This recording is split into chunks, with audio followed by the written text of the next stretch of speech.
She thought she'd buried the past the day he shattered her heart. But now, her little girl's life hangs by a thread, and the only person who can save her is the very man who walked away. What he demands in return will change everything. Before we dive into this unforgettable journey, tell us in the comments, where are you watching from? If stories about love, sacrifice, and second chances speak to your heart, hit that subscribe button, because tomorrow we're bringing you another powerful story we won't want to miss. The hallways smelled faintly of disinfectant and panic. Lena Hart's pulse pounded in her ears as she half ran, half carried Sophie toward the emergency room. Her daughter's small body felt too light in her arms, her skin pale except for the angry flush across her cheeks. Moments ago, Sophie had been laughing on the school playground. Then came the dizzy spell, the stumble, and the terrifying collapse. "Please," Lena's voice cracked as she reached the reception desk. She fainted. "She's burning up." A nurse was already moving around, reaching for Sophie. "We'll take her now. Ma'am, follow me." They wheeled Sophie into an examination room, attaching monitors, drawing blood, checking vitals.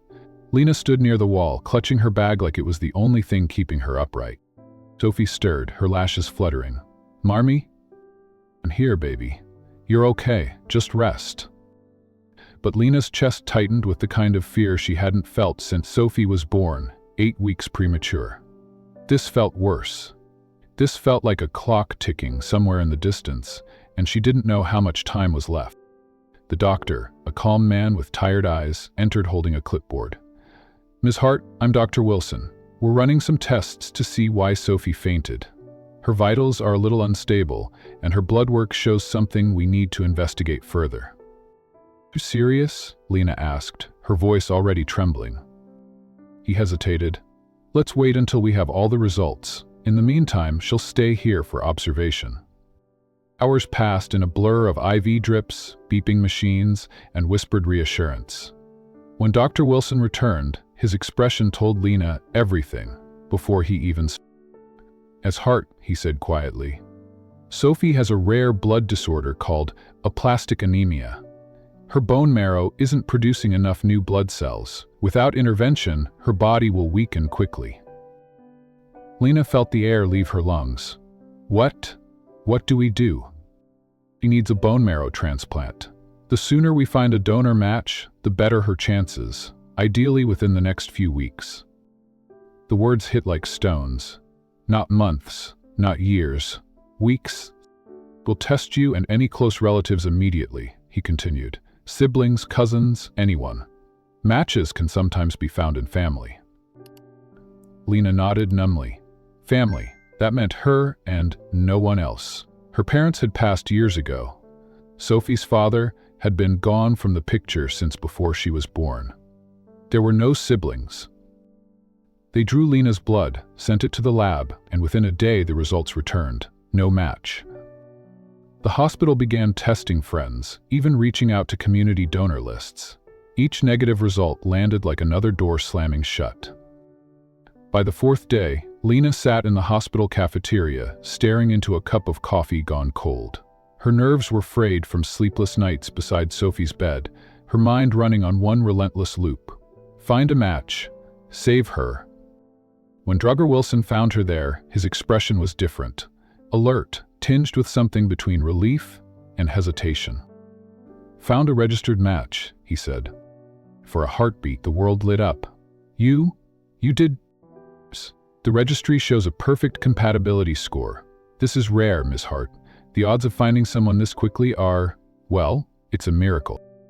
Lena stood, her hands trembling. "Who is it? Where? Have you contacted them?" His pause lasted just long enough for dread to creep in. "We haven't reached them yet, but we will soon. Their name is Adrian Cole." The name struck her like a physical blow.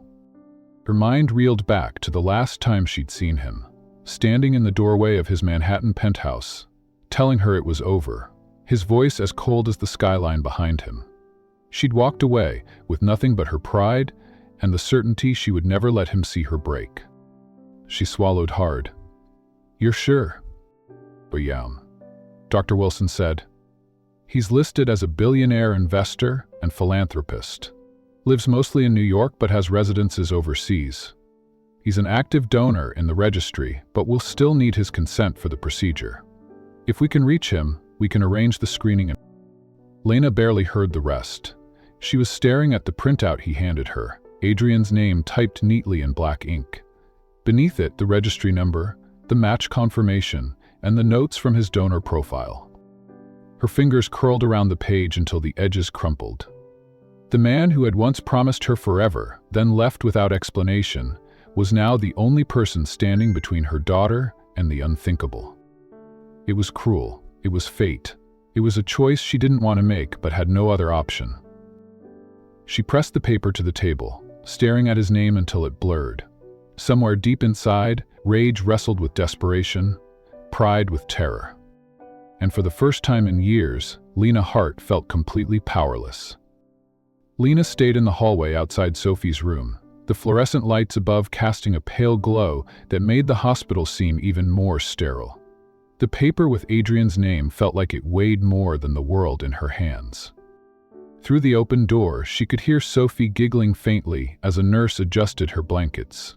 The sound was bittersweet proof that her daughter still had fight left in her, but also a reminder of how fragile that fight was. She pressed her back against the wall, staring down at the name again. Adrian Cole. The man she had once loved so fiercely she'd believed nothing could break them. The man who had left her without warning, without a goodbye worth the years they had shared. She remembered the champagne nights and the whispered dreams.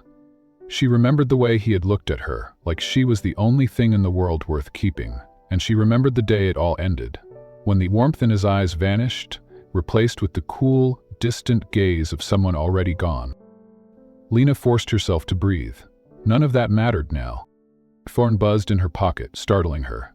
It was Dr. Wilson again. "Miss Hart, we're trying to reach Mr. Cole through the contact information on the registry.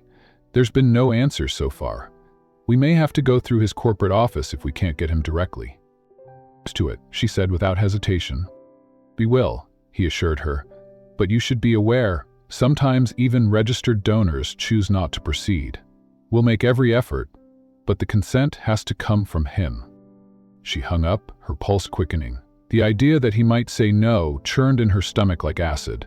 She thought of Sophie's small hands, the way they curled into hers at night when she drifted off to sleep. She thought of the hospital's countdown. Weeks, not months. Lena went back into Sophie's room. Her daughter's face lit up when she saw her. "Mark, the nurse said I get to paint tomorrow," Sophie said, her voice still soft but brighter than it had been in days.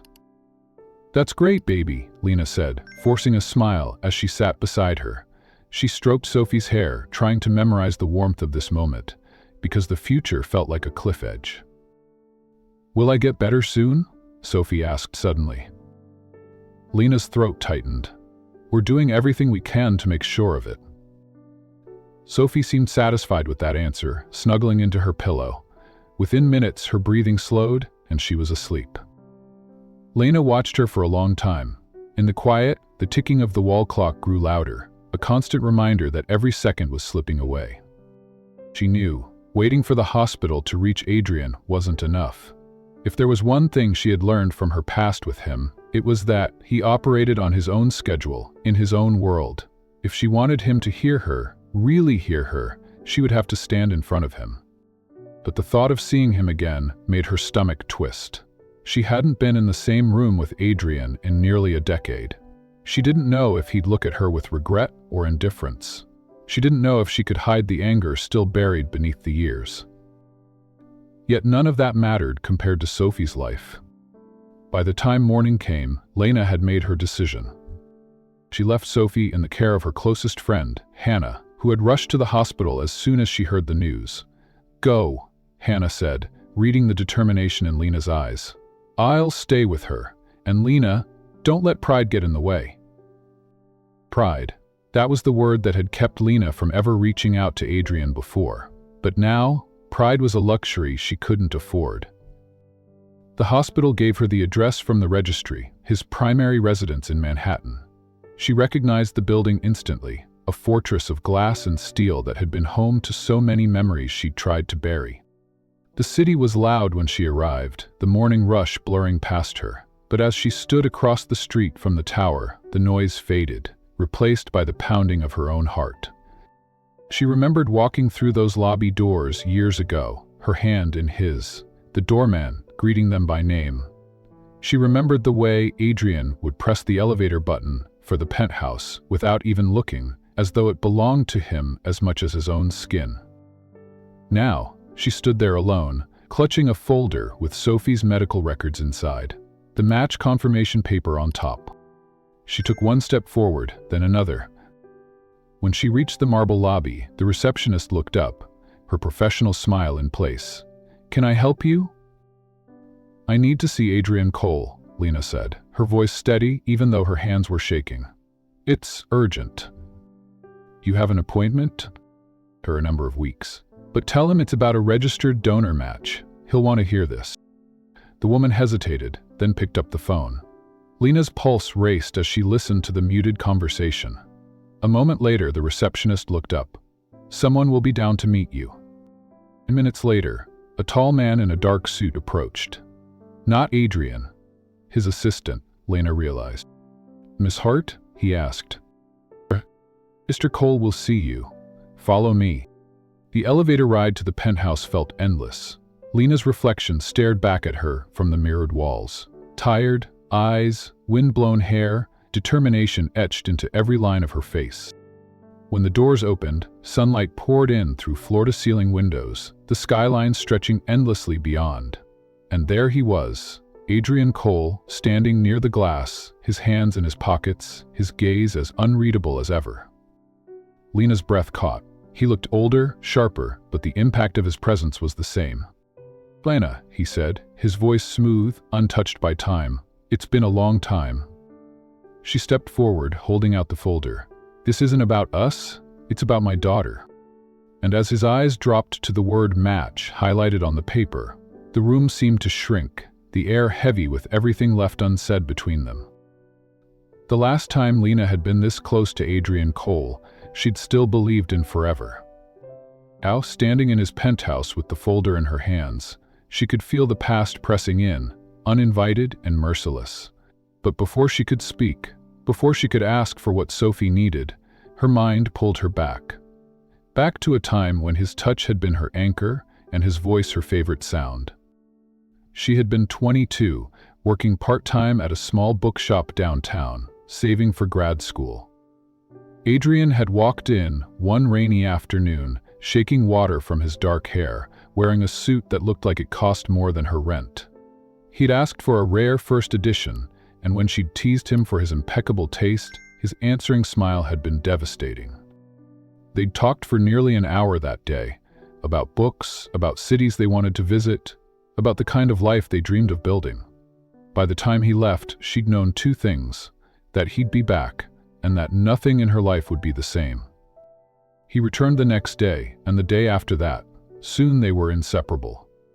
Weekend drives up the coast, midnight takeout in her tiny apartment, whispered promises about the home they'd have one day. Adrian wasn't just wealthy, he was magnetic, ambitious, fiercely protective. With him, she'd felt seen in a way she never had before. They talked about marriage like it was inevitable. He had told her he was done with the meaningless dates and empty events his family expected of him. She'd believed every word, because back then, there had been no reason not to. Until the night everything shattered. She'd been on her way to surprise him at a gala his family was hosting. She'd bought a dress she couldn't quite afford, rehearsed in her head the way she'd slip into the ballroom and watch his eyes light up when he saw her. But when she arrived, she froze at the entrance. There, under the chandeliers, Adrian stood with his arm around a stunning blonde woman in an evening gown. Cameras flashed as an announcer's voice carried through the hall, declaring their engagement. Lena had felt the air leave her lungs. Her first instinct had been to tell herself there was some explanation. But then Adrian had leaned down, kissed the woman's temple, and smiled for the crowd, like the moment had been years in the making.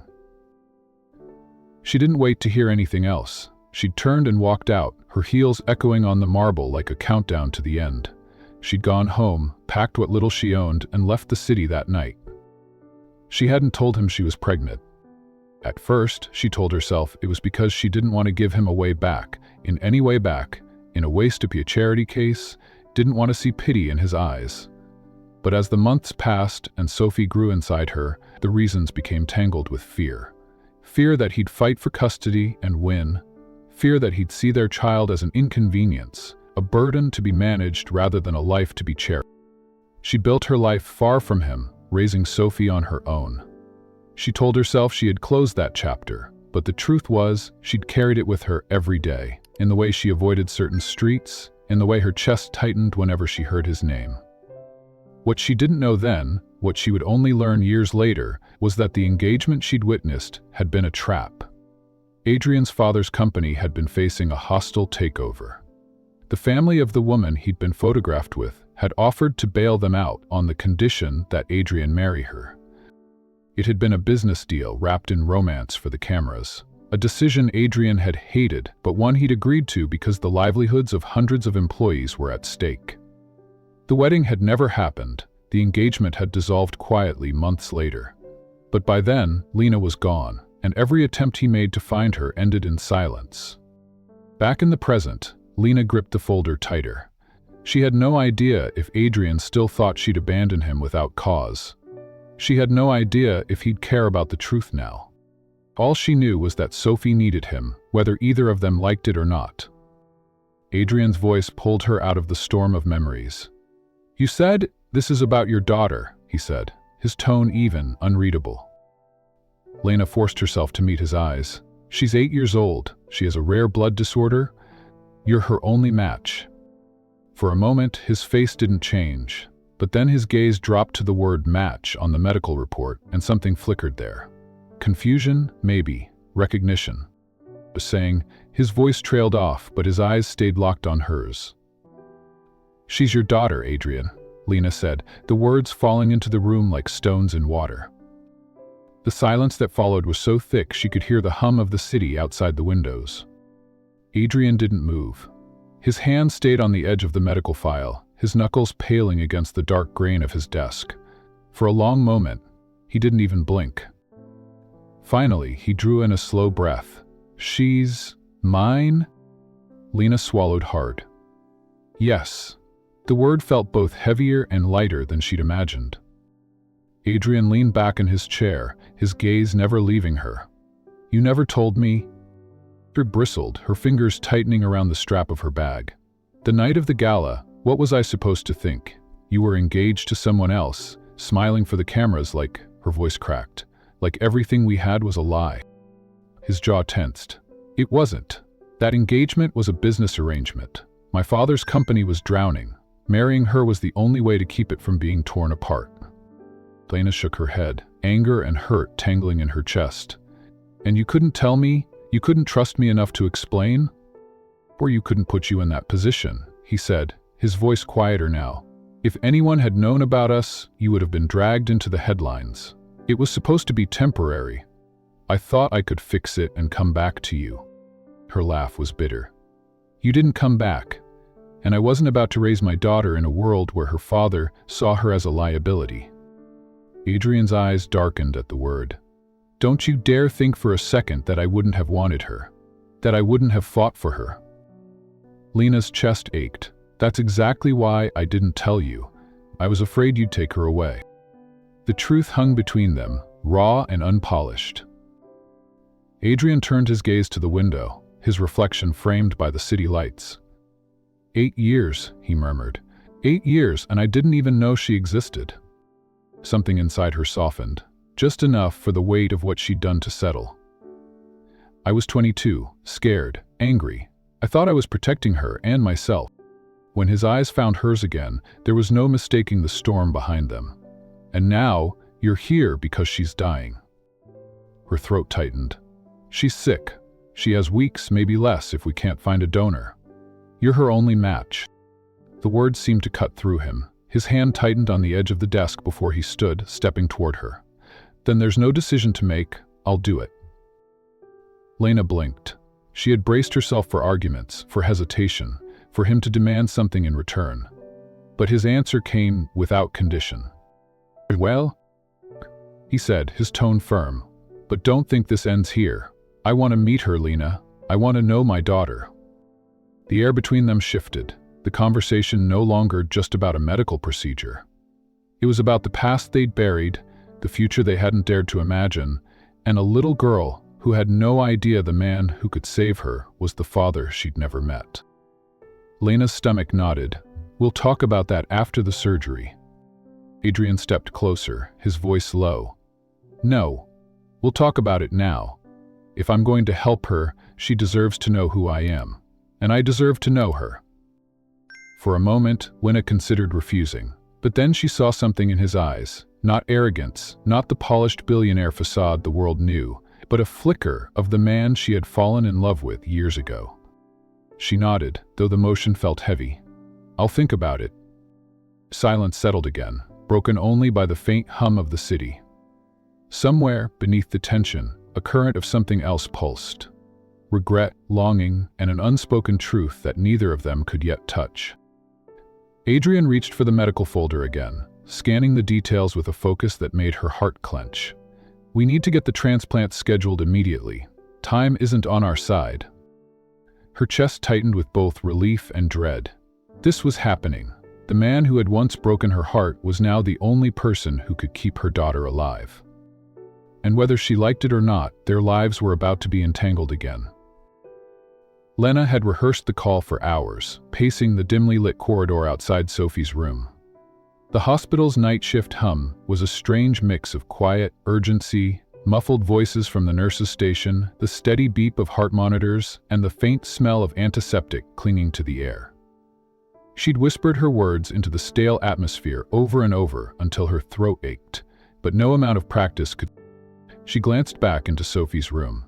Her daughter lay curled beneath thin hospital blankets, her hair a halo of dark curls against the pillow, her small chest rising and falling in the rhythm of exhausted sleep. Even now, Sophie clutched her threadbare stuffed rabbit's ears worn smooth from years of love. Lena's chest constricted. She could almost forget for a moment that a silent clock was ticking over them both. She stepped farther into the hallway, pressing her back against the cool plaster wall.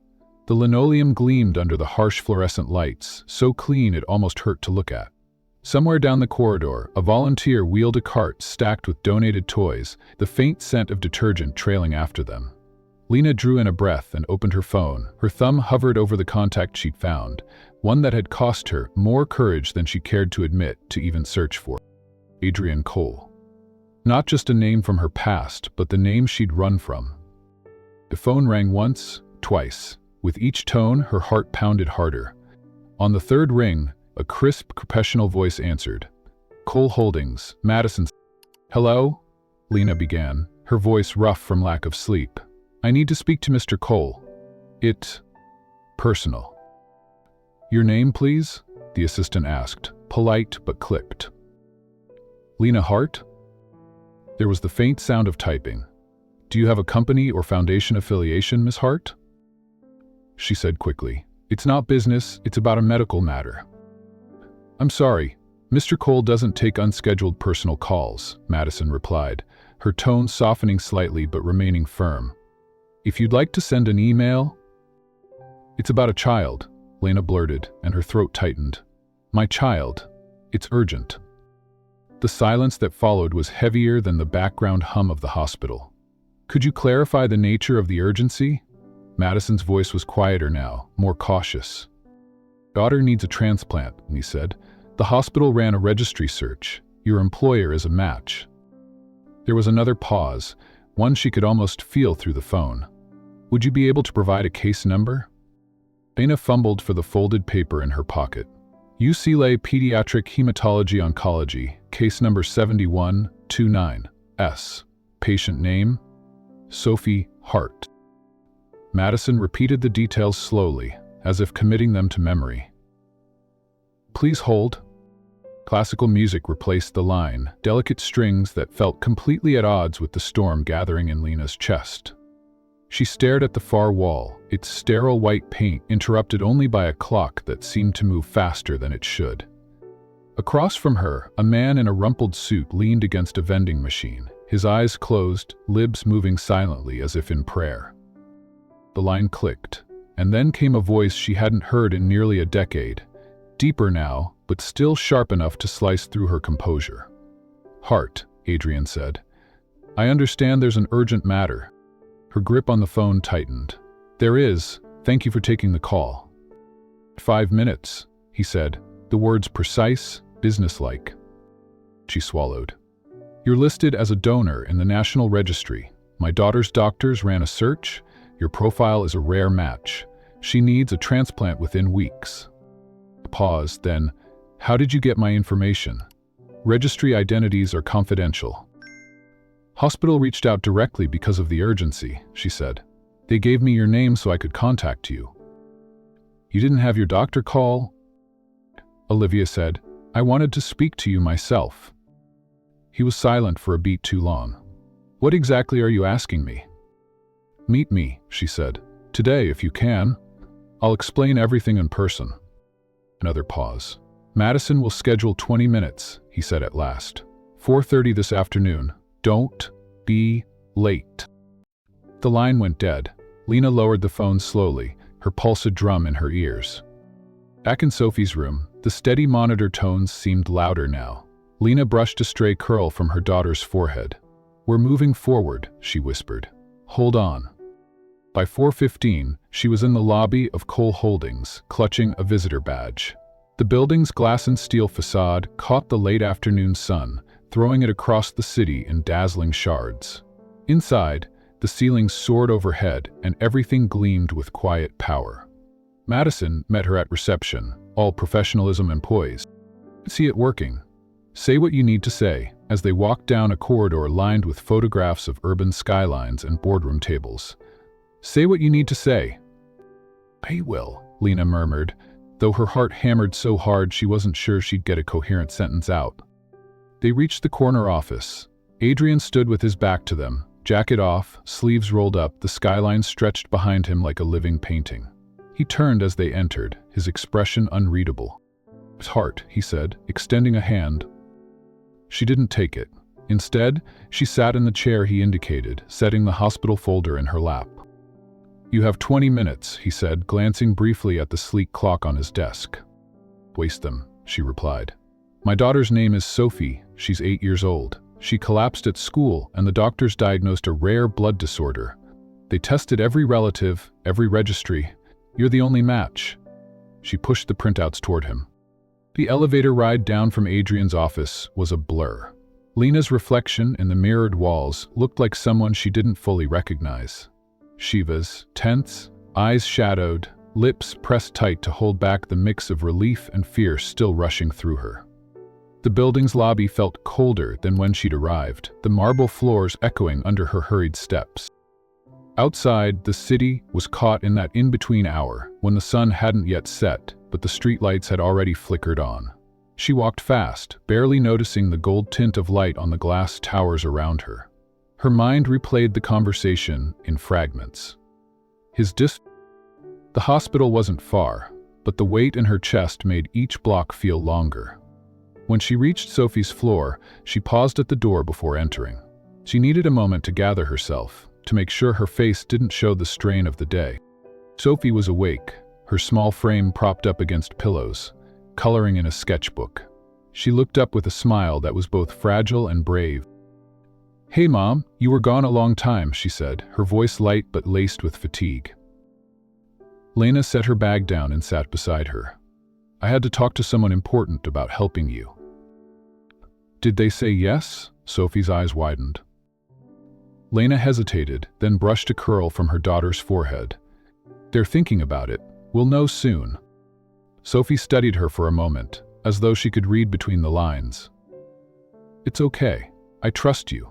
She reached for Lena's hand, her small fingers warm against her skin. The next morning, Madison called. Her tone was clipped, but not unkind. "Mr. Cole has agreed to take a preliminary compatibility test. We'll arrange for it at the hospital you indicated. He's also requested a paternity test to be conducted at the same time." Lena's stomach tightened. "That's fine. We'll be here."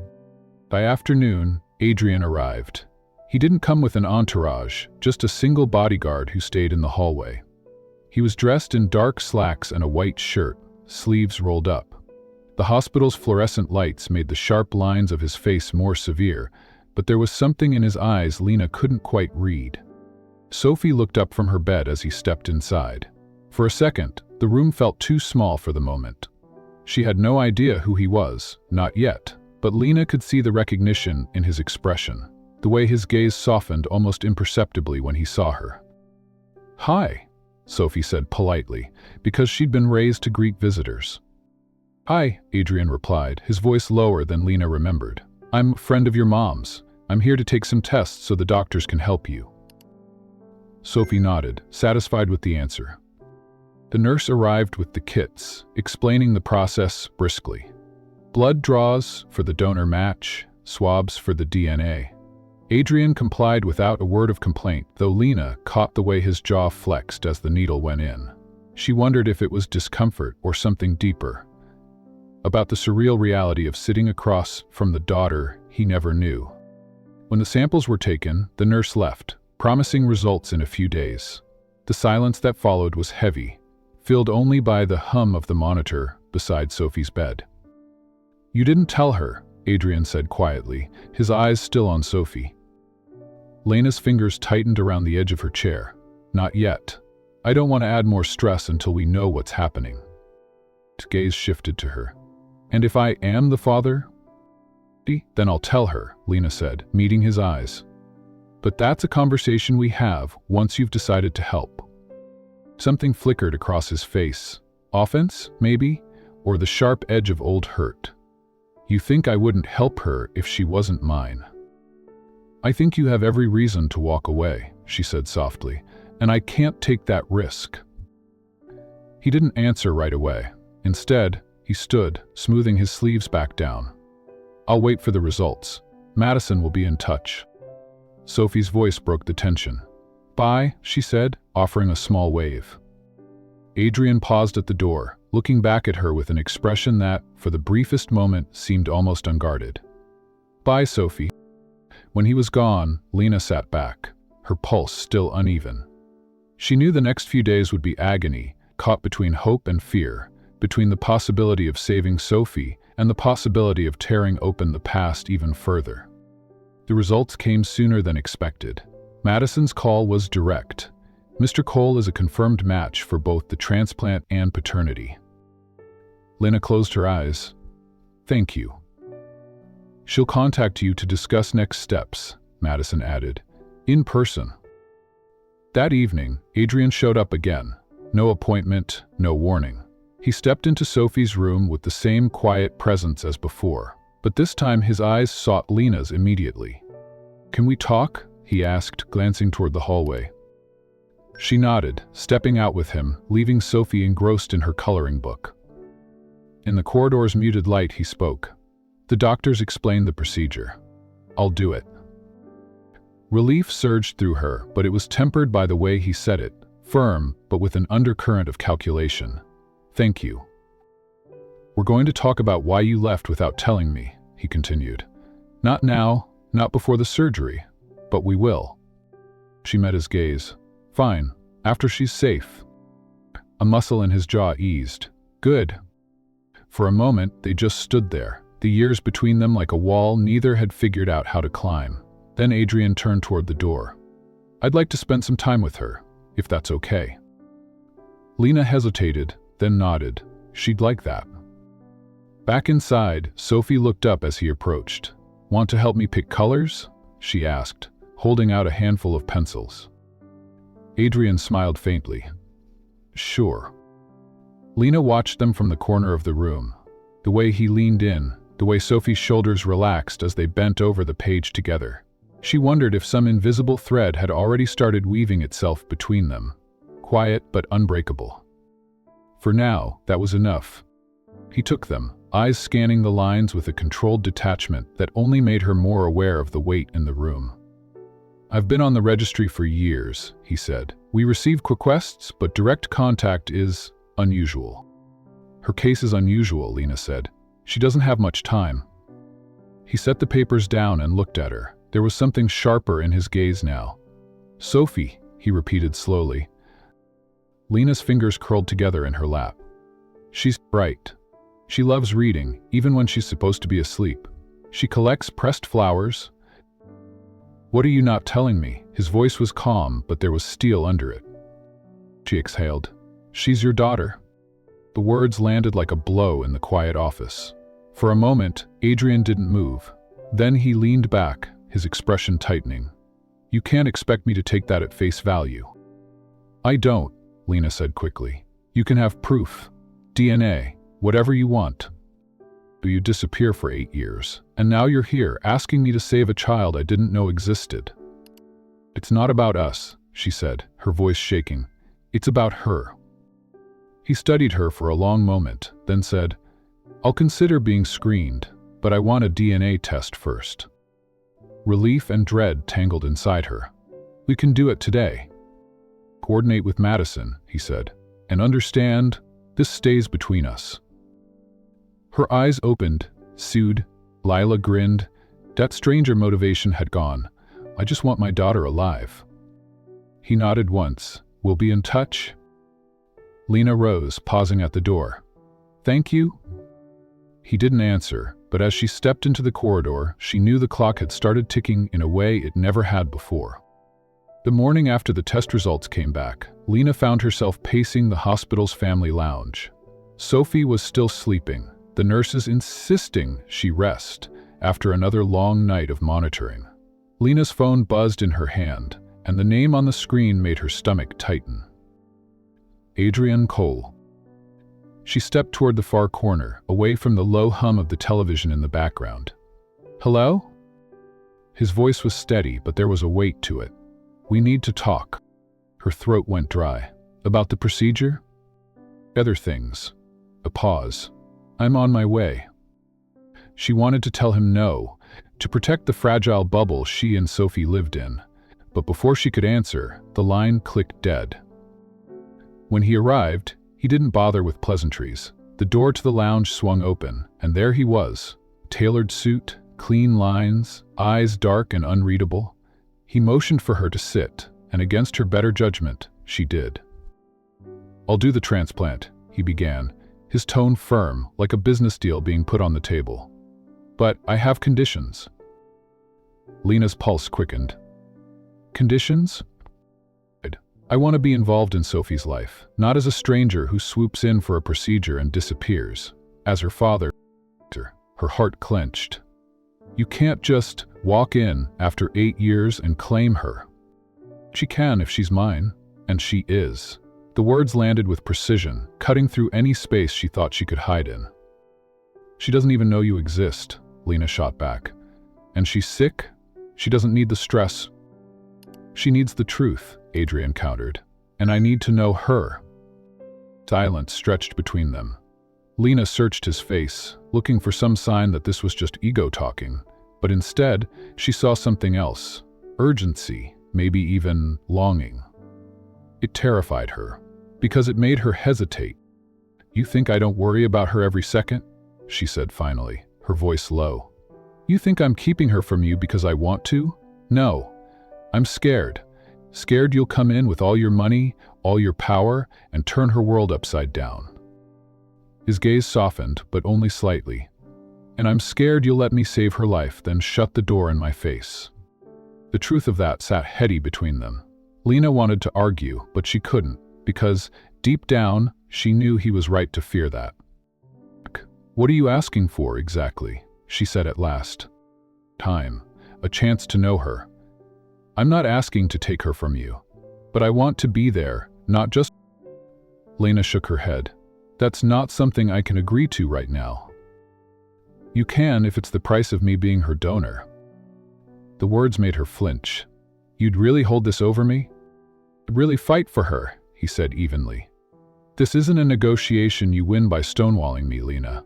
We both know the clock is ticking.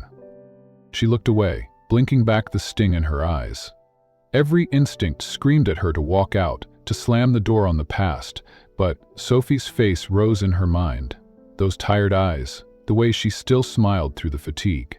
This wasn't about pride anymore. It was about saving her child. Fine, Lena said, the word tasting bitter. You can see her, but we keep this manageable, For now. Adrian's jaw eased, but only slightly. Agreed, until the procedure. The agreement felt less like a truce and more like stepping onto a battlefield without armor, but she forced herself to stand. She's in her room, she might be shy. I can work with that, he said, following her down the hall. When they entered, Sophie was sitting up, reading one of her favorite books. She looked up, curious. Hi again. Hi, Sophie, Adrian said, his tone gentler now. I was hoping we could talk. Maybe you can tell me about that book? Sophie hesitated, glancing at her mother. Lena gave her a small nod. Sure, Sophie said, patting the edge of the bed. Adrian sat, careful not to crowd her. What? She launched into a summary, her voice small at first but gaining confidence. Adrian listened intently, asking questions that made her eyes light up. Lena stood by the window, watching, not to think about how natural it looked, how easily Sophie responded to him. After a while, Sophie tilted her head. Are you really going to help me? Adrian said without hesitation. I'm going to do everything I can. Something in his voice must have reached her, because Sophie smiled. Thanks. It was a simple moment, but for Lena, it felt like the beginning of something she wasn't ready for, something she couldn't stop now. Sophie's smile lingered even after Adrian stood to leave, but the moment was fragile, as if one wrong word could shatter it. Lena stepped into the hall with him, closing the door softly behind her. Likes you, Lena admitted quietly, though her arms stayed crossed. I like her too, Adrian replied. She's got your eyes. Lena's gaze dropped to the floor. That doesn't mean this will be easy. Nothing worth it ever is. His voice carried a steady resolve, and it made her uneasy. She wasn't sure if it was because he truly meant it, or because she knew he rarely lost when he wanted something. Over the next few days, Adrian kept his word. He visited in short bursts, never pushing Sophie beyond her comfort, never prying too hard. But Lena could see him studying her, memorizing details. He learned she hated the bitter taste of hospital tea, but loved the mango jelly cups from the cafeteria. He found out she collected fresh flowers between the pages of her books. He laughed when she told him her favorite number was 8 because it looked like a snowman without a hat. But Lena also saw the other side, the way he occasionally glanced at her when Sophie wasn't looking, like he was measuring her trust in teaspoons, deciding how much to pour into this uneasy arrangement.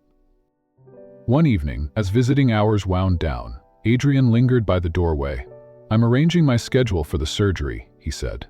The doctors think it's best to proceed as soon as possible. No, Lena replied. They told me. I also want to prepare her, he continued, not just for the operation, but for me.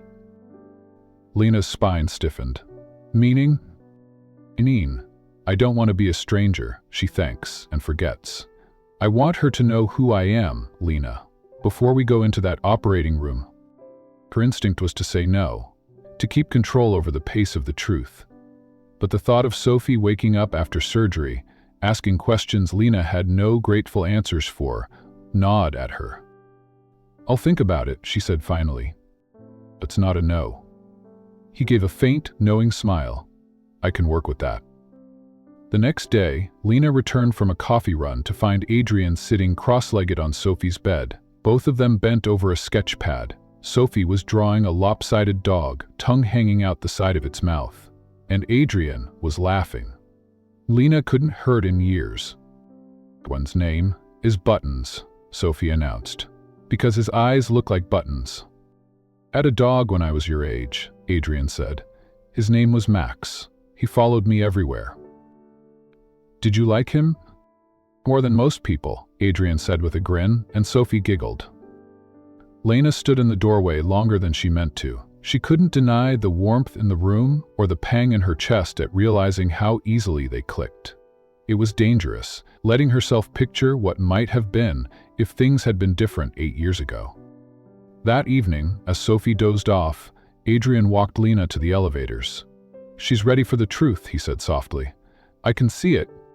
Ex-girl. Lena shook her head. She's just starting to trust you. Dropping something like that on her right before surgery will make her understand why I'm there, Adrian interrupted. It's not about winning her over, Lena. It's about being honest.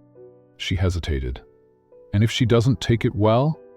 Then, I'll earn my place the hard way, he said, and there was no bravado in his voice, only a quiet certainty that unnerved her more than any argument could. The hospital called the next morning, with the surgery date 10 days away. The countdown began, each day tightening the invisible rope around Lena's chest. She found herself watching Adrian more closely, looking for signs of ulterior motives, but what she saw instead was persistence without aggression. He showed up when he said he would. He brought books Sophie liked. He asked questions, listened, and never made promises he couldn't keep. 3 days before the surgery, Lena walked into Sophie's room and found Adrian alone with her, the sketch pad between them again. This time, Sophie was drawing people. 2 adults and a little girl, all holding hands. "Who's that?" Lena asked gently. "Pleats me," Sophie said, pointing to the small figure in the middle. "And that, you." She pointed to the woman. Then she tapped the man. "And that's..." The air in Lena's lungs seemed to still. "Why are we holding hands?" "Because you both like me," Sophie said simply, as if it were the most obvious truth in the world. Adrian's eyes met Lena's over Sophie's head. There was no triumph there, no smugness, just a quiet, almost vulnerable acknowledgement that this was more than he could have hoped for so soon. That night, Lena sat alone in the dim family lounge, turning over the reality she'd been avoiding. Whether she liked it or not, Adrian was becoming part of Sophie's world. And once the surgery was done, he wouldn't simply disappear. The following morning, Lena found him waiting in the corridor.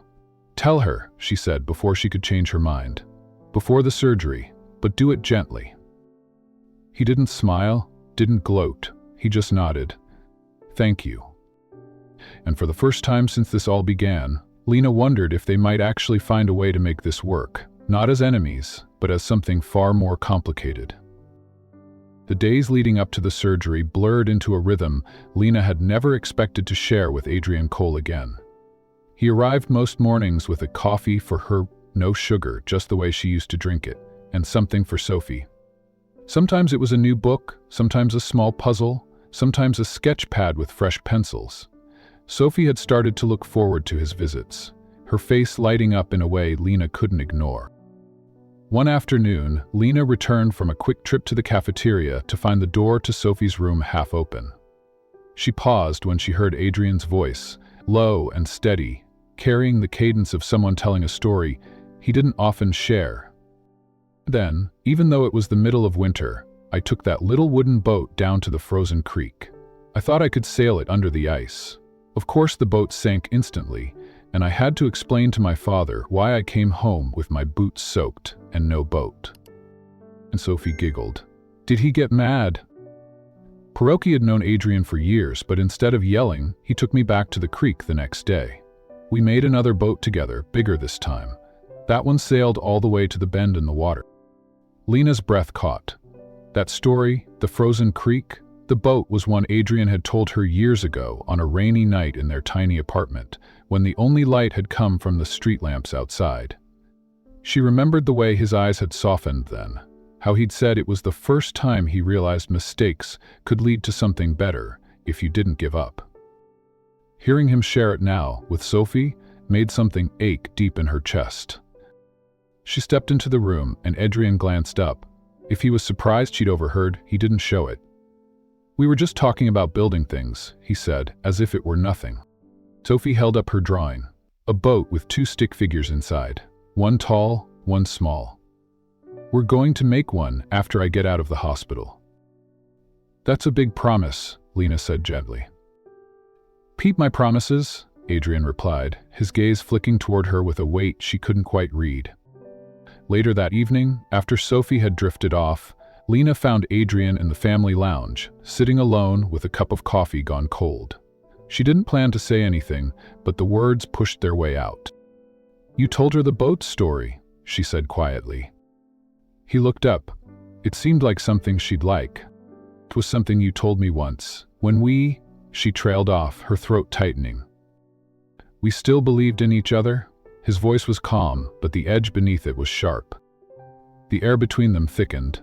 "Don't," Lena warned. Don't rewrite what happened. I'm not rewriting anything, he said evenly. But I think it's time we stop pretending you didn't vanish without a word. Her pulse jumped. I left because you were engaged to someone else, Adrian. I didn't need an explanation for that. His eyes hardened.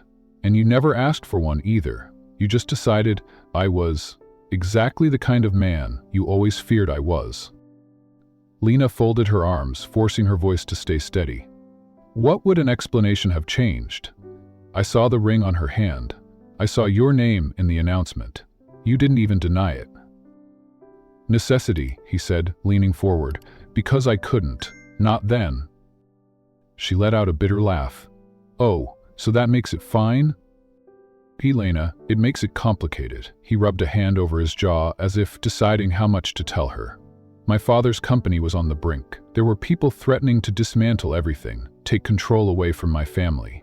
The engagement was leverage. Her family had the power to keep us afloat. If I'd said no, hundreds of employees would have lost their jobs. My parents... Lena stared at him, stunned. You expect me to believe you were blackmailed into marrying her? It wasn't blackmail, he said quietly. It was coercion dressed as a business arrangement, and I hated it. Every single day I hated it. But I thought if I could just get through it, maybe I could find a way back to you. Words cut through her defenses in ways she wasn't prepared for. All these years, she'd carried the image of him as cold, calculating, choosing wealth over love. Now, the ground beneath that belief shifted, leaving her uncertain where to stand. Didn't you tell me, she whispered. Because the moment you saw the announcement, you disappeared, he said. You changed your number, you moved. I couldn't find you. Fiercely, stomach twisted. I had to protect myself. I thought you'd chosen her. He didn't, Adrian said, his voice breaking slightly. And if you'd stayed, if you'd just asked me, maybe Sophie wouldn't have grown up without me. Her breath caught at the sound of their daughter's name in his mouth, said with the ache of 8 lost years.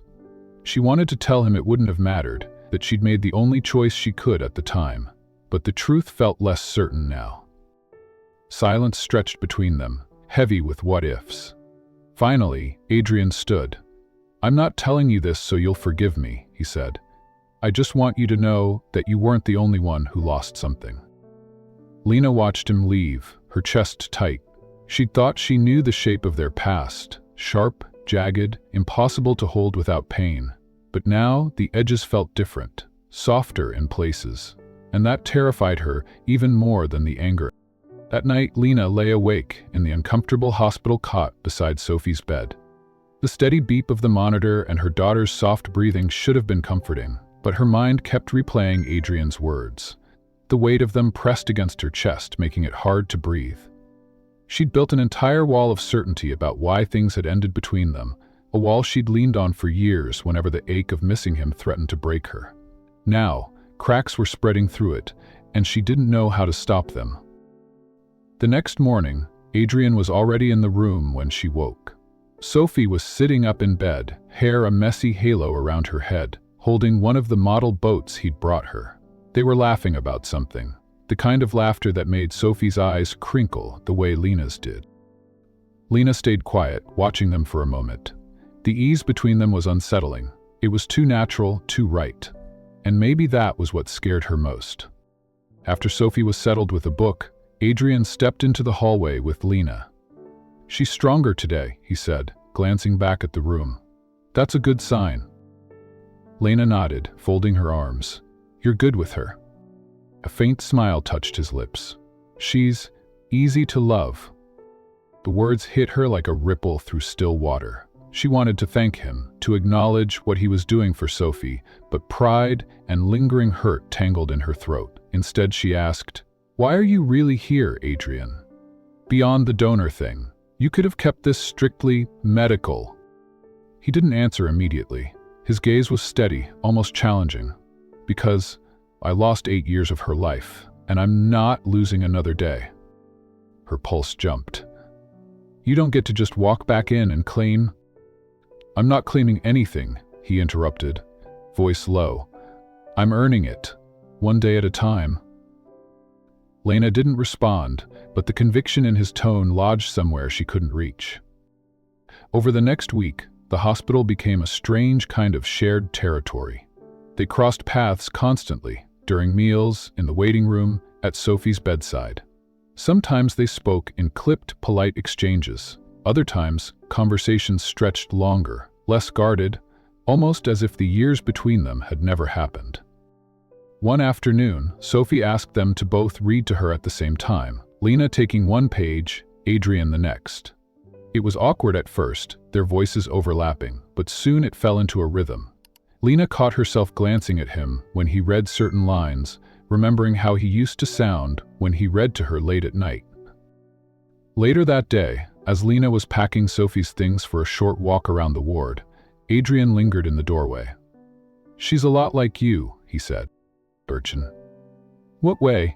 Lena asked cautiously. "She notices everything. She's curious, stubborn, and when she decides she cares about something, she doesn't let go." His eyes softened. "I'd like to think she got some of that from me too." Lena hesitated, torn between holding the line she'd drawn and admitting that part of her wanted to blur it. Maybe she did. That evening, as Sophie slept, Adrian came back with 2 coffees. He sat across from Lena in the dimly lit lounge. For a while they just drank in silence. Then he spoke. "I didn't tell you about the engagement because I thought it would hurt less if you hated me," he said quietly. "If you believed I chose someone else, you wouldn't wait for me. You'd move on." "You thought breaking my heart would be better than telling me the truth?" she asked, her voice shaking. "I thought it would keep you safe from the mess I was in," he said. "I was wrong. I've been wrong about a lot of things." She looked away, unsure what to do with the raw honesty in his tone. It doesn't change the fact that Sophie grew up without a father. His expression was pained. "I know, and I'll live with that regret for the rest of my life." The admission silenced her. It wasn't an excuse, it was an acknowledgement. And in some small, unsettling way, that mattered. Days later, on a quiet Sunday morning, Sophie asked Adrian if he'd help her build the paper boat they'd been talking about. They sat at the small hospital table, folding paper with careful precision. Lena watched them from the chair by the window. She saw the concentration on Adrian's face, the patience in his hands, the way Sophie lit up when he praised her. When the boat was finished, Sophie placed it in the basin of water a nurse had brought. It floated, swaying gently. "We should name it," Sophie said. Adrian glanced at Lena, a flicker of something passing between them. "How about Second Chance?" Lena's breath caught. Sophie grinned. "I like it." As the little boat drifted, Lena realized the truth she'd been avoiding. The man she'd hated for so long wasn't the man sitting in front of her now. And maybe, just maybe, he never had been.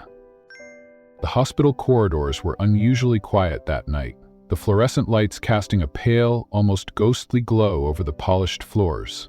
Lena sat beside Sophie's bed, her hand lightly curled around her daughter's small fingers. Sophie had been resting peacefully for the most of the evening, her breathing steady, her cheeks still holding a hint of warmth.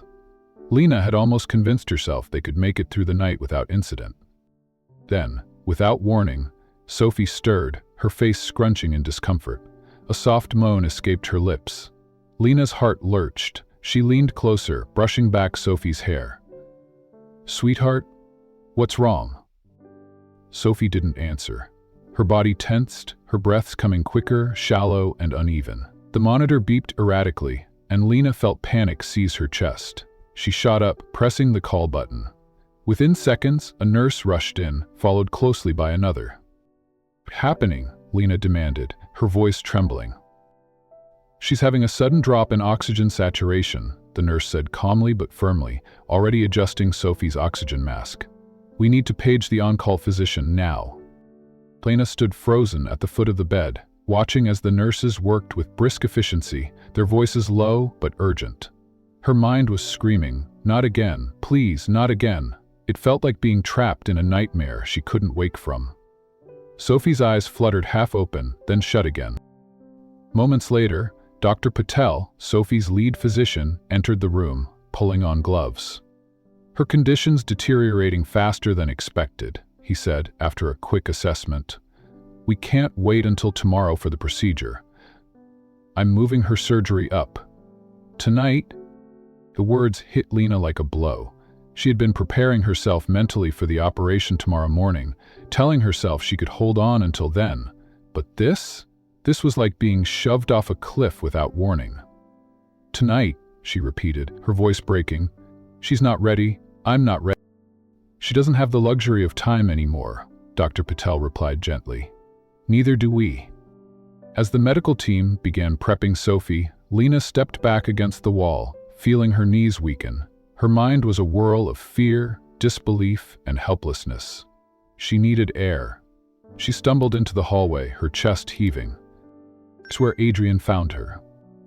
He had been in the hospital lounge, finalizing some paperwork related to his donor procedure, when the nurse found him. He strode down the hall until he saw her, pressed against the wall, one hand over her mouth, tears streaking her cheeks. "Lena," his voice was steady but urgent. She looked up at him, and the moment their eyes met, the dam inside her broke. She swore, "They're doing the surgery tonight. I can't." Her voice cracked, and before she could finish, Adrian closed the distance between them. Without a word, he pulled her into his arms. It was the first time in years, since before everything fell apart, that she'd felt the solidity of his embrace. She felt the press of his coat against her cheek, the warmth of his body, the steady beat of his heart beneath her ear. For a moment, the hallway, the hospital, the fear, it all blurred into the background. "You're not alone in this," he said quietly, his voice firm but filled with something unspoken. "We're going to get her through this." Lena's fingers clutched at his shirt, her tears soaking the fabric. "I can't lose her, Adrian." "You won't," he said, not as a hollow reassurance but as a vow. "I won't let that happen." They stayed like that for several long seconds, her grief and fear pressed into his steadiness. Eventually she stepped back, swiping at her eyes. "I don't even know why I'm letting you hold me," she muttered, but there was no heat behind the words. Immediately. "Because tonight, it doesn't matter what happened between us," Adrian replied. "All that matters is Sophie." Something shifted in her expression, an acknowledgement, small but real. She nodded. The urgency of the moment pulled them back to motion. Together they returned to Sophie's room. Nurses were moving with swift precision, disconnecting certain monitors, switching IV lines, and prepping her for transport to the surgical ward. Sophie, groggy and pale, looked up at them with faint confusion. "Hum," she whispered. Lena leaned over, smoothing her hair. "I'm here, baby. We're right here." Adrian came to the other side of the bed, resting a careful hand on Sophie's arm. "You're going to be okay, kiddo. You've got the best team in the world looking after you." Sophie's eyes flickered between them, as if sensing something unspoken in their combined presence. She tried to smile, but was too weak. "Will you both be here?" "Always," Lena said, and Adrian echoed her without hesitation. The stretcher arrived, and they began wheeling Sophie toward the surgical floor. Lena walked on one side, Adrian on the other. Neither spoke, but the unspoken agreement between them was solid. Their pride, their history, their resentment, it was all secondary now. When they reached the pre-op area, Dr. Patel briefed them quickly. "The surgery will take several hours. We'll keep you updated. Right now, we need you both to sign off on the consent forms." Adrian took the clipboard first, signing without hesitation. When he passed it to Lena, his eyes met hers, steady and resolute. She signed her name, her hand trembling slightly. Once Sophie was moved into the sterile prep area, Lena and Adrian were left standing outside, staring at the double doors that had closed between them and their daughter. The quiet in the corridor was oppressive. Lena wrapped her arms around herself, and Adrian stood close enough that their shoulders almost touched. For a long time, neither spoke. Then Adrian broke the silence. "No matter what happens in there, Lena, I need you to know I'm here, not just for this, but for everything that comes after." She turned to look at him, searching his face for any sign of insincerity. All she found was the same steady resolve he'd shown all night. Slowly, she gave a small nod. "Let's get her through this first." The clock above the waiting room door ticked with slow, deliberate beats, each second stretching into eternity. Lena sat hunched forward, elbows on her knees, hands clasped so tightly that her knuckles turned white. Across from her, Adrian leaned back in his chair, his posture deceptively relaxed, but his eyes were fixed on the corridor that led to the operating theater. Every now and then, his fingers tapped against his knee, betraying the tension under the surface. A nurse stepped in briefly to collect additional charts, offering them both a gentle, professional smile. "The team has started anesthesia.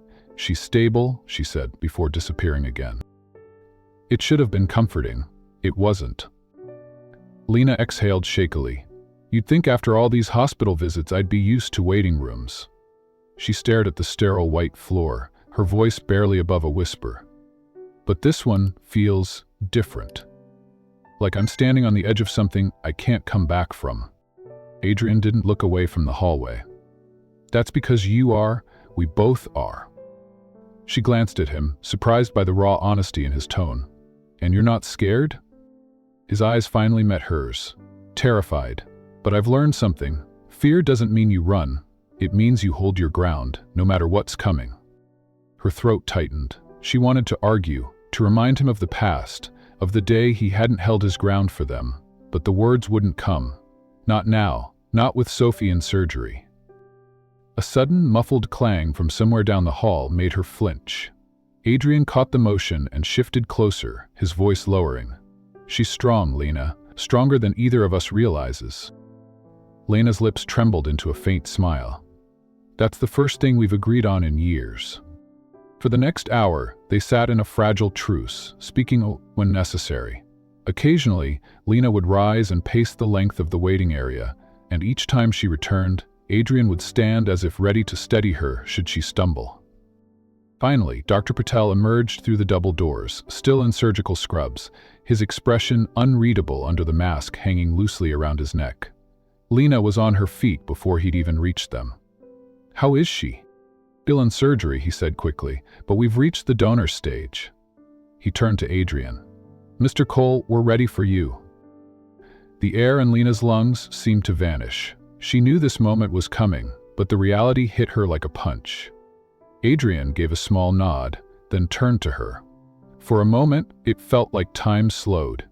He reached out, his hand brushing hers, just enough for her to feel the warmth of his skin. "Take care of her while I'm in there," he said softly. "Always have," she replied, the edge in her voice softened by the wet shimmer in her eyes. He didn't respond with words, only a look, a mix of determination and something heavier, something that almost looked like regret. Then he followed Dr. Patel down the hall, disappearing through the same double doors. Lena returned to her chair, though sitting felt impossible. She stared at those doors, replaying every moment of the past few weeks. The shock of hearing his name, the anger that had burned through her, the reluctant truce they'd struck. And now, he was in there, about to give a piece of himself to save the daughter he'd only just learned existed. She wrapped her arms around herself, feeling the hospital's chill seep into her bones. A part of her wanted to believe his involvement was purely medical, transactional, but deep down, she knew it wasn't. This was more than a donation. This was Adrian stepping into a role he'd been denied, and perhaps one he had denied himself, for 8 long years. The minutes crawled. She checked the time on the wall clock again and again, each glance making the wait feel longer. Every time a nurse passed, her heart jumped. But none stopped for her. When Adrian finally reappeared, escorted by an orderly, pale but upright, her breath caught. He was wearing the loose blue surgical gown, his hair slightly damp from the scrub-ins, his face drawn but steady. The orderly guided him to a recliner in the recovery area, where he sat gingerly, wincing slightly as he settled in. Lena rose and crossed the space between them. "Are you?" "I'm fine," he interrupted gently. "More importantly, Sophie's still stable. They'll be closing soon." Grief flooded her so sharply it made her knees weak. She gripped the arm of his chair for balance, realizing too late that her hand was inches from his. You didn't have to," she began. "I asked. I like you." His voice low but firm. A noise in her ear drew her attention. Her throat closed around a dozen unsaid words. She wanted to thank him, but the emotion was too big, too raw. Instead, She simply nodded and stepped back. The final half hour passed in quiet. Lena sat across from him, watching the rise and fall of his chest as he rested with eyes half shut. She wondered if, in some strange way, this crisis had stripped away the defenses they'd both carried for so long. Dr. Patel returned once more, this time with a small, genuine smile. The procedure is complete, both donor and recipient are stable. Sophie is in recovery, you can see her in about 30 minutes. Lena felt a sob break loose, part relief, part exhaustion. She glanced at Adrian, who opened his eyes and met her gaze. No words passed between them, but the look said enough. For the first time in years, they weren't enemies. They were just two people who had fought for the same little girl, and won, at least for tonight. The early morning air in the hospital was unnervingly still, as if the entire building held its breath in anticipation. Lena sat in the family lounge just outside the surgical wing, clutching the strap of her bag so tightly it dug into her palm.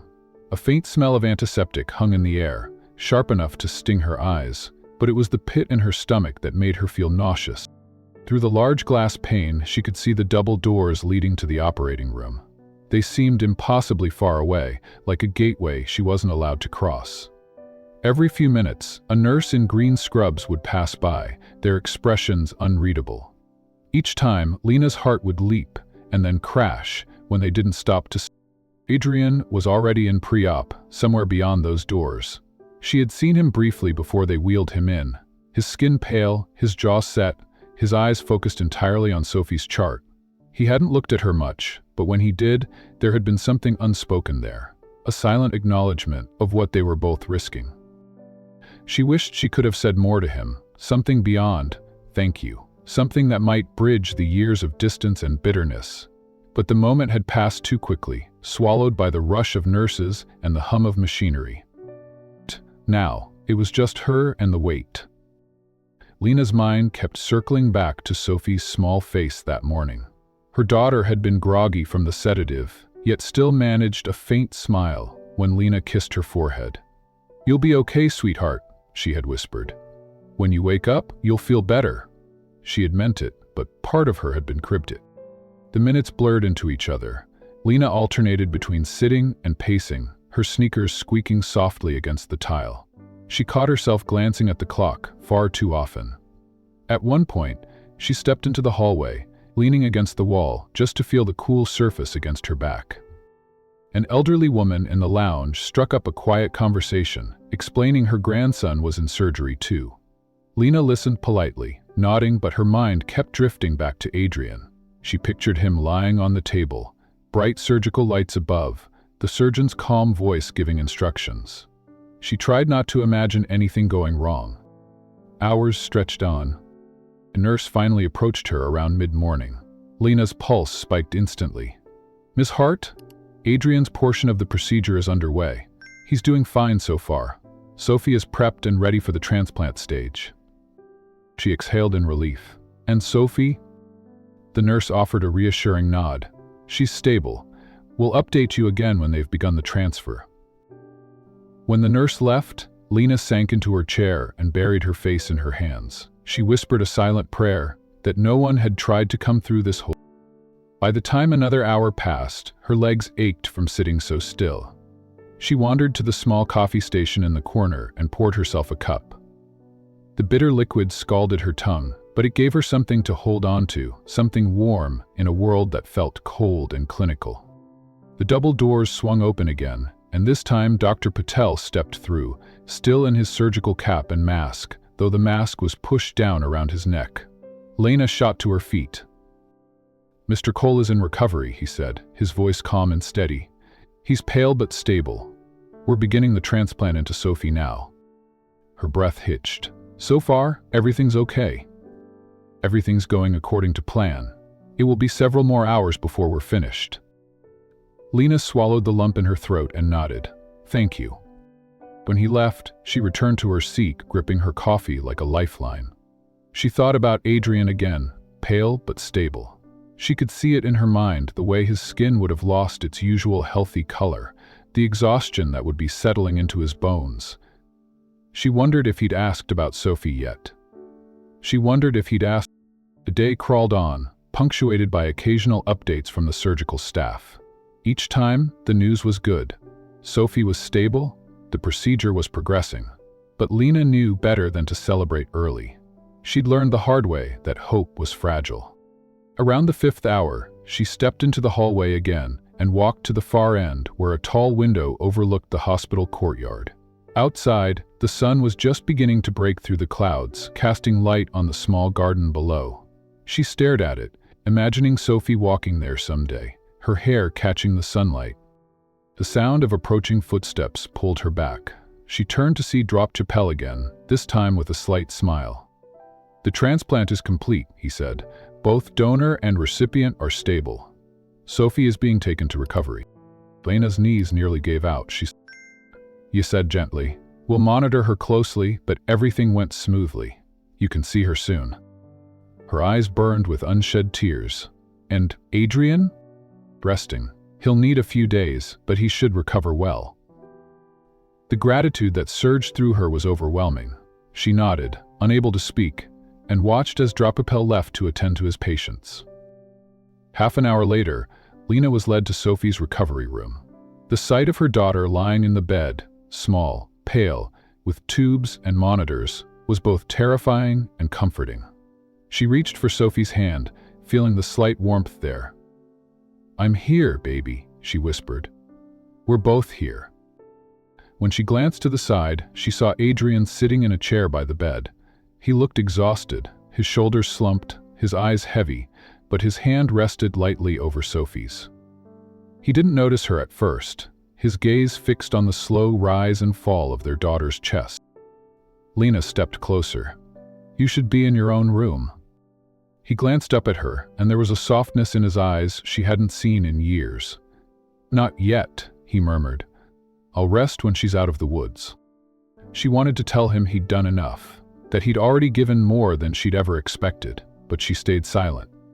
In that moment, she realized this wasn't just about the surgery. It was about something deeper, something that had shifted between them, without either of them saying a word. Sophie stirred slightly, her eyelids fluttering. Both of them leaned in at the same time. "Hey, sweetheart," Lena whispered. Sophie's lips moved, barely audible. "Mom? I'm here." Her gaze drifted to Adrian, and though her voice was weak, she asked, "Who?" Lena hesitated, but Adrian spoke first, his tone gentle. "I'm a friend, Sophie. Just focus on getting better." Her small fingers curled slightly, and then she drifted back to sleep. Lena looked at him, searching his expression. There was no trace of arrogance, no shield of anger, just quiet determination, and maybe, beneath that, something that looked like hope.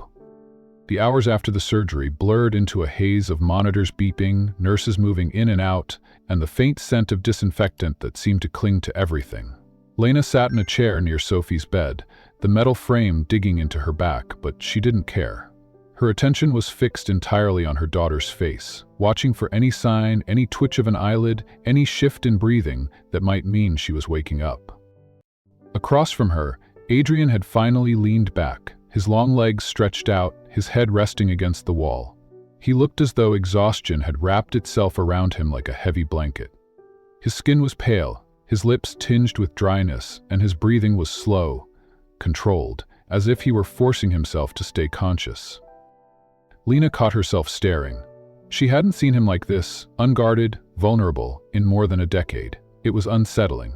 She remembered the young man she'd once known, all restless energy and sharp edges, the one who'd made her feel invincible until the day he broke her heart.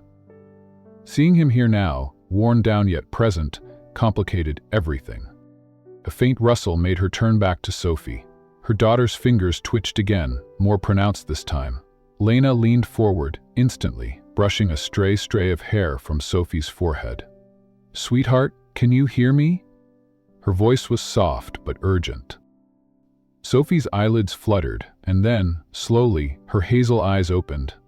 They were clouded with grogginess, but they focused on her mother after a moment. A ghost of a smile appeared. "Mom?" Lena's throat tightened. "I'm here, baby. You're okay. Everything went just fine." Sophie's gaze shifted to the figure across the bed. "Who's that?" she asked, her voice hoarse. Adrian straightened, forcing a small smile. "I'm Adrian," he said gently. "Just a friend who wanted to help you." Sophie studied him for a moment, then gave a slight nod before her eyes drifted closed again, her breathing even out into a light sleep. Lena exhaled slowly. She glanced at Adrian, and for a heartbeat, neither of them spoke. The silence wasn't the strained kind they'd grown used to. It was quieter, more fragile, almost like a truce. "You should be in bed," she murmured finally. His mouth twitched, not quite a smile. "I'll rest when I'm sure she's stable." "Shh," she exclaimed, with a new kind of force, knowing that he could do this for her. She didn't blame him. If their positions were reversed, she wouldn't either. The nurse came in shortly after, checking Sophie's vitals and making a few notes on the chart. "She's responding well," the nurse said. "That's a good sign this early." Lena let those words sink in, allowing herself the smallest measure of relief. Adrian leaned forward, resting his elbows on his knees, his focus sharp on the nurse's every move. By late evening, Sophie was more alert, able to sip water and respond to simple questions. She was still weak, her voice barely above a whisper, but Lena could already see hints of her usual stubborn spark in the way she tried to insist she wasn't tired. When visiting hours ended for the surgical wing, Adrian resisted leaving. It took a nurse's firm insistence and Lena's quiet remember that Sophie needed rest for him to finally agree. He stood slowly, moving with a stiffness that made Lena wince. She knew the donation had taken more out of him than he'd ever admit. "I'll be back first thing in the morning," he said. "You need to sleep," Lena replied. He paused at the doorway, glancing back. His eyes softened, just enough to let her see past the old walls. "So, do you?" She didn't answer, just watched as he walked away, his shoulders squared despite the fatigue weighing him down. That night, Lena stayed by Sophie's side, dozing in the chair whenever she could. In the quiet moments, her mind kept circling back to Adrian, his face pale under the fluorescent lights, the way he'd sat there holding Sophie's hand as if it were the most natural thing in the world. She wondered if he'd thought about what it meant, now that he knew the truth. She wondered if he was ready for what might come next. Morning came, slowly, the pale light filtering through the blinds. Lena's back ached from the chair, but Sophie was sleeping peacefully, her color improving. The doctor's early rounds brought more good news. Her body was accepting the transplant well. It was still early, but the signs were promising. A soft knock drew Lena's attention to the door. Adrian stood there, dressed in casual clothes instead of hospital attire, his hair damp as though he'd just showered. He looked better, still tired, but steadier. "Who is she?" he asked. "Better," Lena said. "The doctor's happy with her progress." He stepped inside, his gaze going straight to Sophie. She stirred slightly at the sound of his voice, her eyes opening. "Hi," she murmured. Adrian's smile was small but genuine. "Hi, kiddo. How are you feeling?" "Tired," she admitted. "But better, I think." "That's good," he said softly, as if testing the words on his own tongue. They spent the next hour in quiet company, Sophie drifting in and out of sleep while Lena and Adrian exchanged occasional words. There was no need for long conversations. The beeping monitors and Sophie's steady breathing filled the space between them.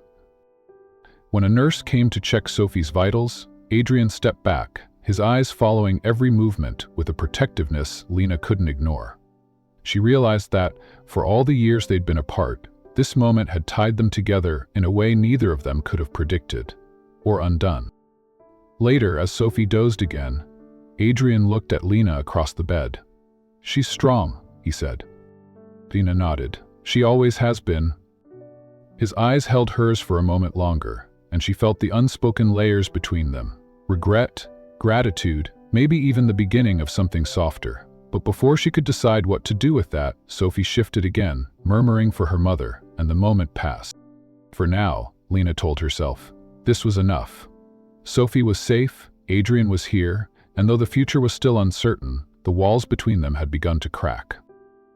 The weeks after Sophie's release from the hospital passed in a rhythm that felt almost unreal to Lena. She had grown so accustomed to forget the constant gnawing dread that her daughter's life was a ticking clock, that the absence of it felt strange. Sophie's cheeks had regained their rosy color. Her laughter came easily again, and she ran around the apartment as though making up for all the days she'd spent tethered to IV lines. Adrian's presence became part of that new rhythm. At first, Lena had expected him to visit only out of obligation, dropping by with flowers or small gifts, checking in briefly before retreating to his own world. But that wasn't what happened. He came almost every day, sometimes staying for hours, sitting with Sophie on the living room floor as they built elaborate Lego castles, or reading aloud from her favorite books.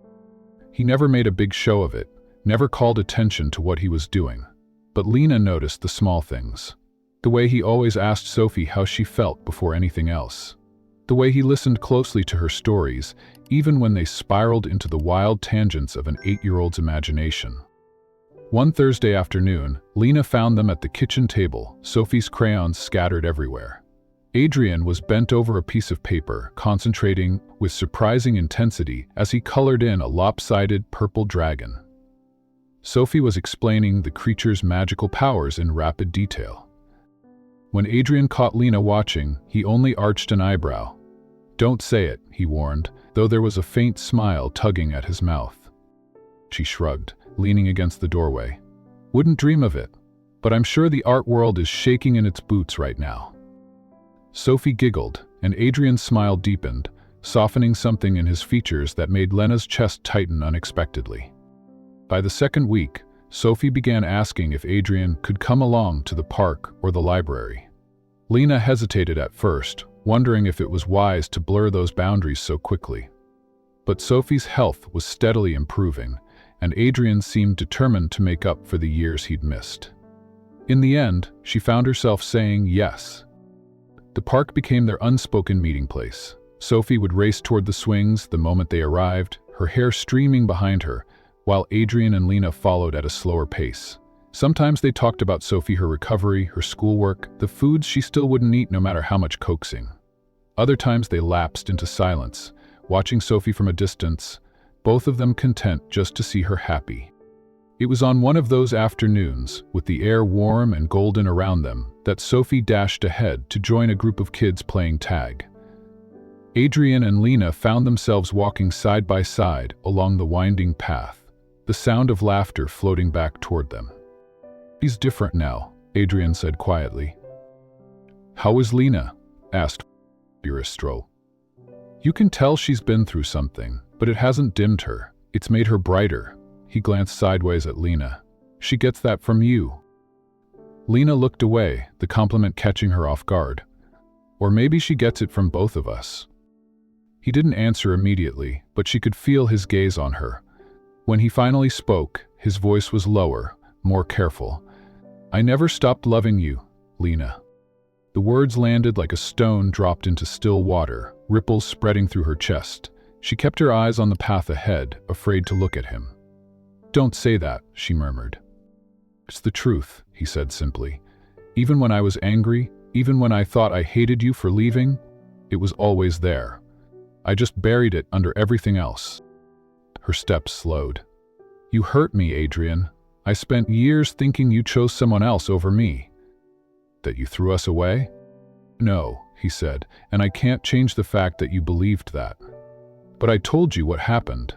I didn't want that engagement. I fought it, and if I'd known about Sophie," his voice faltered, "God, Lena, I would have moved heaven and earth to be there." She finally turned to face him. The sincerity in his eyes was almost too much to bear. "It's not that simple," she whispered. "There's too much history, too much damage." "Maybe," he said. "But there's also Sophie, and maybe she's proof that we can build something new." Before she could respond, Sophie's voice rang out from across the park. "Mom! Adrian, come play!" She was waving them over, her cheeks flushed from running, her smile wide enough to light up the entire afternoon. Lena felt something inside her shift. She looked back at Adrian, saw the same pull in his expression, and knew they were both thinking the same thing. Sophie was what mattered most. They walked toward her together. The rest of the afternoon unfolded easily, as though the earlier conversation had been absorbed into the rhythm of the day. Sophie insisted they all take turns being it during tag, and Adrian, despite claiming he wasn't dressed for running, ended up chasing her with surprising speed, making her shriek with laughter. Lena found herself laughing too, the sound feeling strange and new in her own ears. When the sun began to sink lower, they spread out a blanket on the grass for the picnic Sophie had been talking about all week. Lena unpacked sandwiches and fruit while Adrian poured lemonade into plastic cups. Sophie sat between them, chattering about everything from her favorite book to a bird she'd spotted near the swings. It was so ordinary, so achingly ordinary, that Lena had to remind herself to breathe. For years, her life had been anything but simple. Now, sitting here with her daughter, safe and smiling, with Adrian close enough that their knees brushed occasionally, she felt a flicker of something she hadn't dared to hope for. Peace. As the sky deepened into shades of amber and rose, the park began to empty. Families packed up their blankets, children were called home for dinner, and the air cooled with the promise of evening. Lena leaned back on her hands, letting the soft grass press against her palms, watching Sophie chase the last of her energy around the open field. Adrian was beside her, one knee drawn up, his gaze fixed on their daughter with a quiet focus that Lena had only ever seen in moments when the rest of the world fell away for him. His earlier words about never stopping loving her still echoed in her mind like a note that refused to fade. "She's going to sleep well tonight," Adrian said, a faint smile tugging at his lips. Lena returned it, though hers was tinged with something bittersweet. "That's the goal. I've missed the days when she'd run herself tired instead of—" The shadow that crossed his face told her he understood exactly what she meant. For a moment, neither of them spoke, the silence between them comfortable yet weighted.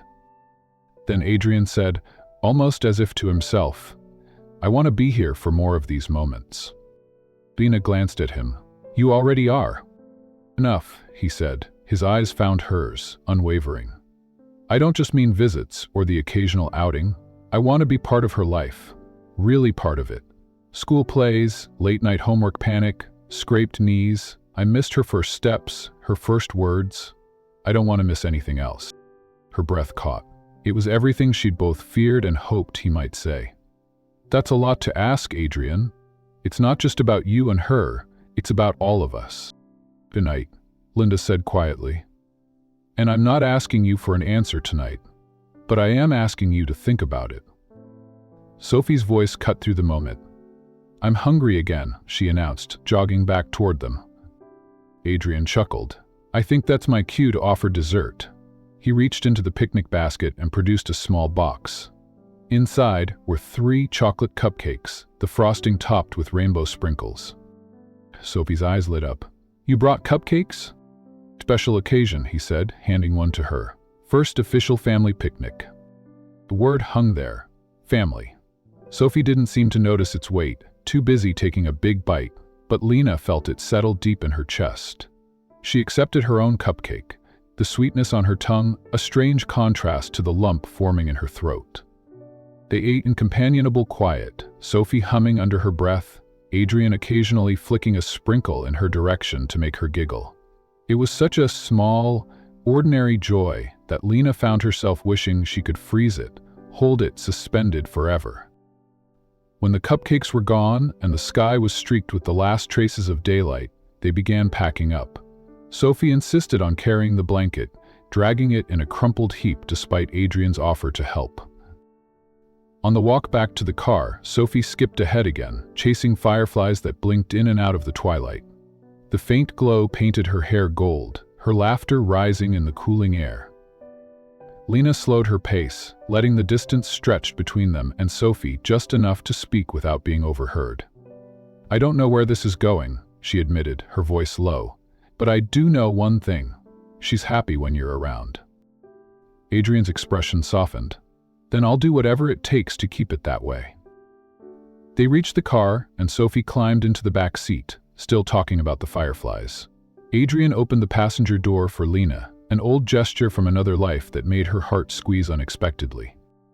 As he rounded the car, Lena looked at him across the roof. "One day at a time," she said. He nodded. one day at a time. The drive back was quiet, except for Sophie's soft singing in the back seat. When they reached Lena's building, Sophie was half asleep, her head lolling to one side. Adrian carried her upstairs without hesitation, his arms cradling her as though she weighed nothing. Inside, Lena unlocked the door and stepped aside. Adrian laid Sophie gently in her bed, tucking the blanket around her. He lingered for a moment, brushing a strand of hair from her forehead, his face unreadable in the dim light. When he straightened, Lena was standing in the doorway. "Thank you," she said, and she wasn't just talking about tonight. He held her gaze for a long moment, then nodded. "Good night, Lena."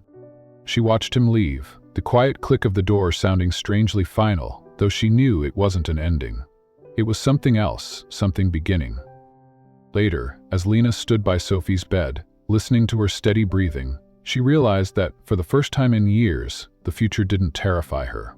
It was uncertain, yes, but it was also open. And as she thought of Adrian's words, of his quiet determination and the way Sophie lit up around him, she let herself believe that maybe, just maybe, they could build something that lasted. In the park earlier, Sophie had asked them both to play, her small voice calling across the grass. Lena had heard more than just the request for a game. She'd heard the truth of what her daughter wanted most. Not two separate worlds, but one that belonged to all three of them. And as Lena turned off the light and slipped into her own room, she realized she wanted that too.